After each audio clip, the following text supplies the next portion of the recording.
social unity. And Sarah saw.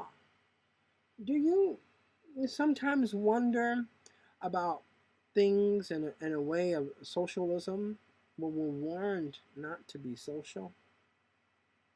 And we're being warned not to be social, and we continue to do so.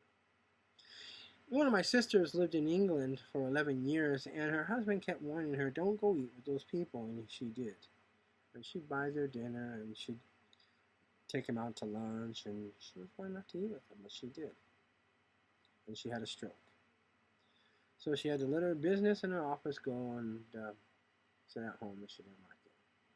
And they didn't have the money to spend like she used to like to spend. But we don't listen. You cannot eat with the devil. God made that clear. Seth made that clear to his offspring. And I make that clear to you today. Eat not with the devil. Rick Warren made the statement in issue 337 of his ministry toolbox. As pastors, as shepherds of God's people, it's our job to protect our congregation from Satan's greatest weapon, socialism. What are you talking about? You didn't know that socialism is a great weapon? Yeah, they come unto you, they make friends with you, and they expect respect from you. It's a great weapon. Disunity, it's not always easy, but it's what we've been called to do. At first glance, most Christians would agree, as we have already explained, disunity of faith is indeed a work of evil. It is the same as being disunified with Christ. However, Rick Warren has tricked his followers because he is not speaking of spiritual unity here, but rather social unity, socialism. So it's a lie. It comes as a lie. It wants to sit with you. It wants to eat with you. It wants to do things with you, but it's going to hurt you. Disunity of faith is not the kind that threatens Rick Warren. His real concern is that the believers who are striving for spiritual unity will discover that many of his programs and plans do not line up with the Word. So he must silence the mouths of these who would attempt to point out these errors. These people must be labeled as bad guys or troublemakers. Watch how Warren twists Scripture to work against these who are taking seriously their call to maintain the purity of the faith.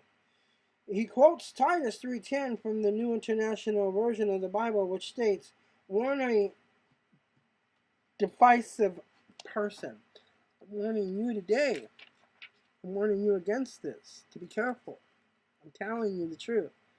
A lot of these people that are among us, they're not worthy to eat with. Islam thinks it's going to rule the world. It believes it's going to take over the world. In the Middle East today, Islam has taken over Egypt, Hebron, Libya, Syria.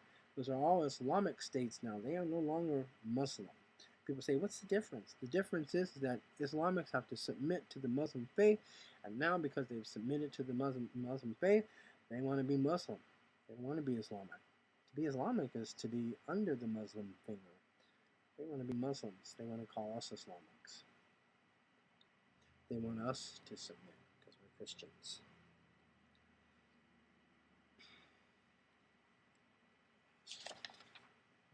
Warn a divisive person and then warn him a second time after that have nothing to do with him.